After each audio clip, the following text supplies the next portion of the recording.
Have you ever thought a simple movie date could turn into a nightmare? On a seemingly ordinary evening, Rylee Goodrich went to the movies with Anthony Barajas. What should have been a fun first date ended in unimaginable tragedy. But what really happened that night?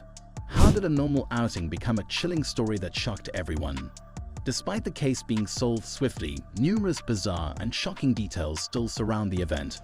In this video, we'll uncover the heartbreaking story of Rylee and Anthony, explore the mysteries that remain, and ask, could anything have prevented this tragedy? Stay tuned to learn the full tragic tale. Rylee Goodrich was raised and brought up in Corona, California. She played volleyball and was a cheerleader at school. According to her friends, she was a young lady who always appeared positive to them, open, fun-loving, and had a big heart. On the day of graduation, Rylee earned a scholarship to Grand Canyon University in Arizona.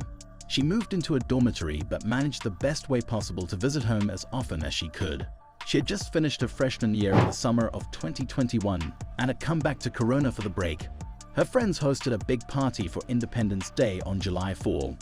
It was there that she met Anthony Barajas, a year older than Rylee. They immediately liked each other and continued to text for days on end. Anthony had unexpectedly become a popular figure on TikTok. In 2019, he created an account and started posting some funny videos there. The videos began to gather views from every corner, and this summer, there were almost 1 million subscribers. At that time, he was actively developing his Instagram account, but still couldn't make up his mind on what to do in the future. Continue running this blog as the main activity or do something else. After having chatted a while through social media, they decided to go on a date. Probably the most important for Rylee was getting her father Dave's seal of approval. Although she was now 18, Rylee was very close to her parents and wanted them to meet Anthony first. Her father was, therefore, a little skeptical at first, mostly because Anthony made his money on TikTok, not a very serious thing in his opinion.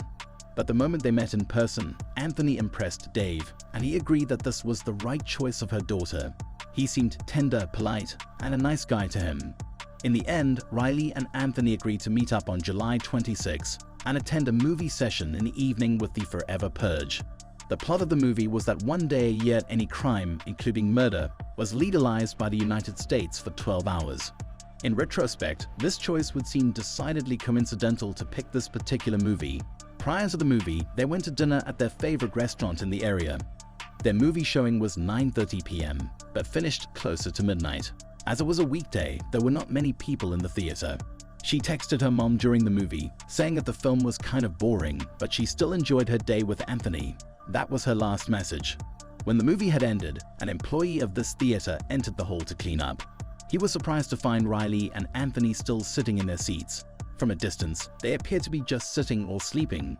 However, he soon realized that both were critically injured and unconscious. He dialed 911 and police and medics went to the scene. Medics pronounced Rylee dead within moments of their arrival. Anthony was alive but in grave condition. He was rushed to the regional medical center and placed on life support as detectives began processing the crime scene. First, they could hardly understand what was going upon sighting the theater. The only thing that could be determined that Rylee and Anthony were shot in the head, but no clues at a crime scene. Soon after, detectives spread the story throughout California media and later throughout the country. Allegedly, even in the very first hours of an investigation, there was a theory that Anthony could have been a killer whom shot Rylee and then tried to take his own life. But the police dismissed the theory because the weapon wasn't found on the scene. The very first thing the detectives did after identifying the bodies was to inform their families. Rylee's parents were disbelieving. She'd been texting with her mother only minutes before she died, and nobody would have thought that something so awful could happen while someone was just watching a movie. Nothing could the police tell the family members of the dead girl about what exactly happened, as they themselves didn't know the real story yet. Anthony's chances weren't good. The young man was gravely injured, and the medics did all they could to help him. Detectives first questioned the employees at the theater who were working that night. Only 6 tickets were sold for that night's film, so they aptly surmised there was a good chance that the shooter would be one of the 4 other moviegoers. Another inexplicable part was how the 2 other moviegoers never heard shots. Perhaps the most plausible explanation was that they mistook the sounds of gunfire for part of the movie, which had many violent scenes where weapons were used. This mystery, though, did not last for long. Investigators found out that 4 of these tickets had been purchased by one person for himself and his 3 friends. Based on this fact, the police assumed that the crime might have been committed by a group. The investigation went on through the night, and the next day police announced they had arrested a suspect. He turned out to be 20-year-old Joseph Jimenez. Sheer chance led to his arrest. The next day after the murder, Joseph called the police, not to turn himself in but to report that someone was chasing him. When police arrived, they found him in the middle of the street with a gun, and he was arrested. They immediately knew it was of the same caliber as that used at the theater. Experts said what Joseph had was indeed the same weapon used in the shooting. Jimenez denied being a party to the murder, but the detectives found another piece of vital evidence. They recovered from Joseph's house the wallet of Rylee Goodrich. Later on, they found the three friends accompanying Joseph at the theater. The detectives were really surprised by their story. According to them, none of them had any idea that a simple trip to the movies was going to turn out as a tragedy. They were aware that Joseph was acting weirdly, talking to himself, murmuring over something.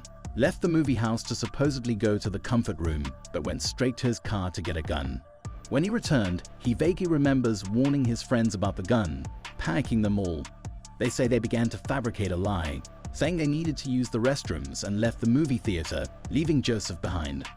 Their tale raised many questions. Why hadn't they told anybody at the theater, or better yet, the police, about Joseph's behavior?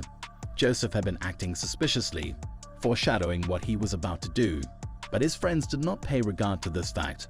Anthony was, at the time, still on life support, but the doctors could do nothing to save him. He died on the 31st without regaining consciousness.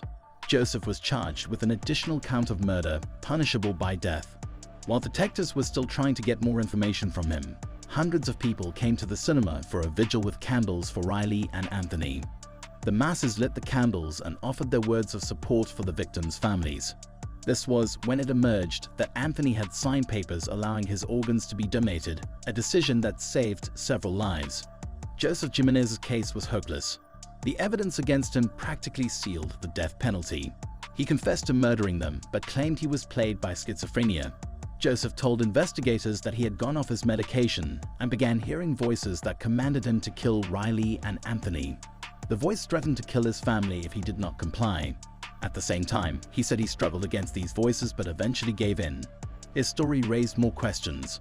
Was Joseph schizophrenic, or was it all a ploy to save himself from the death penalty? This act of stealing Rylee's wallet did not fit his story of being scared and freaking out. If Joseph was that scared, then why did he take the wallet? On top of it all, Joseph had never committed any crimes before.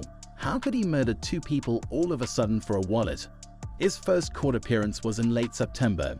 Joseph pleaded not guilty due to his mental state.